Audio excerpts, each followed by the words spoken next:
முதற்கட்ட வேட்பாளர் பட்டியலை வெளியிட்ட நடிகர் விஜய். நண்பர்கள், நம்ம போடக்கூடிய வீடியோக்கள் உங்களுக்கு பிடிச்சிருக்கு அப்படின்னா ஒரு லைக் பண்ணுறதுக்கு மட்டும் மறந்துடாதீங்க.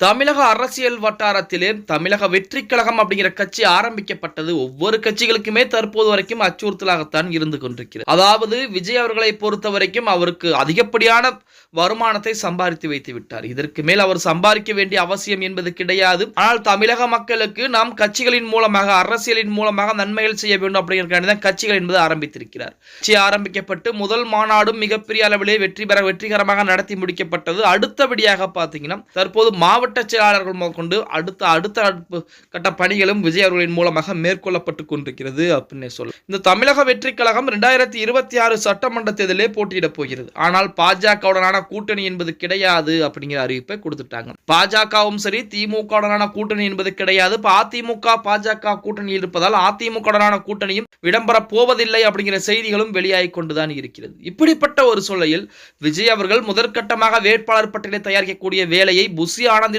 கொடுத்திருப்பதாக செய்திகள் என்பது வெளியாகி கொண்டிருக்கு. இப்ப நமது தமிழக வெற்றி கழகம் எத்தனை தொகுதிகளில் போட்டியிட போறாங்க, அத்தனை தொகுதிகளில் பாத்தீங்க அப்படின்னா கண்டிப்பாக யார் யாரை வேட்பாளராக நிறுத்தலாம் அப்படிங்கிற மாதிரி முதற்கட்ட வேட்பாளர் பட்டியல் தயார் செய்யக்கூடிய வேளையில் அங்கிருக்கக்கூடிய முக்கியமான தலைவர்கள் இறங்கி இருப்பதாக செய்திகளும் வெளியாகி கொண்டுதான் இருக்கிறது அப்படின்னு கூட பொறுத்திருந்து பார்க்கலாம். 2026 சட்டமன்ற தேர்தலில் நமது விஜயுடைய தாக்கம் எந்த அளவுக்கு இருக்க போகிறது அப்படிங்கிறத. ஓகே கைஸ், வீடியோ பிடிச்சிருந்தா மறக்காம ஒரு லைக் பண்ணி விட்டுருங்க.